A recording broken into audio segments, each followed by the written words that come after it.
All right, welcome to the Week 16 Forum. Last week, here we go.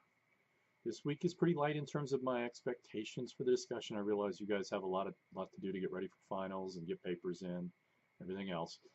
The article I assigned for us to discuss is by Richard Nathan, who has a lot of both academic and policymaking experience, having helped create Nixon's new federalism approach to his domestic policy.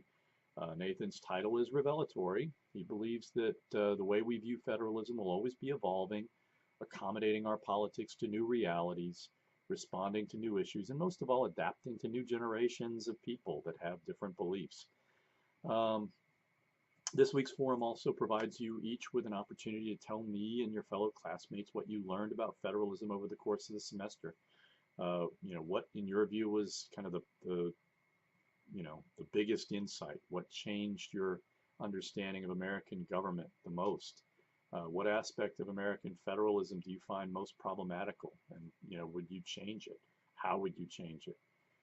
How could the problems in our system be mitigated through policy or perhaps even amendment? Nathan makes a couple of interesting points that I think reinforces Robertson's historical narrative that we spent the first two-thirds of the semester looking at.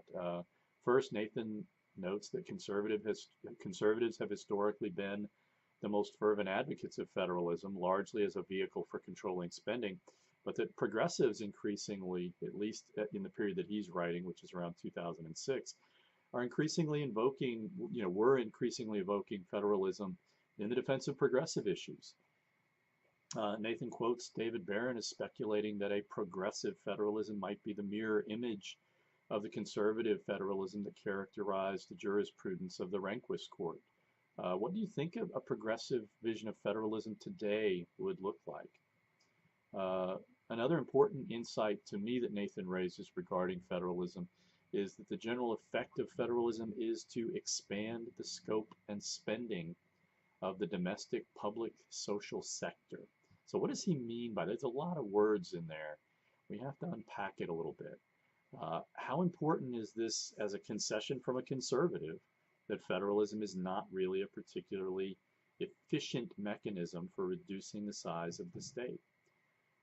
In fact, is it a reflection of what strikes me as a basic reality of the federal government, of federal systems of government generally, that federalism is a fundamentally inefficient system of government, that that's a feature, not a bug, and that to some extent this is a deliberately inefficient system of government?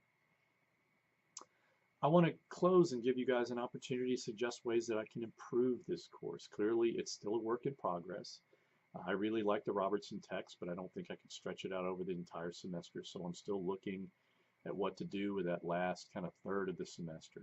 So please let me know what you think. And with that, I hope we have a great final week of discussion.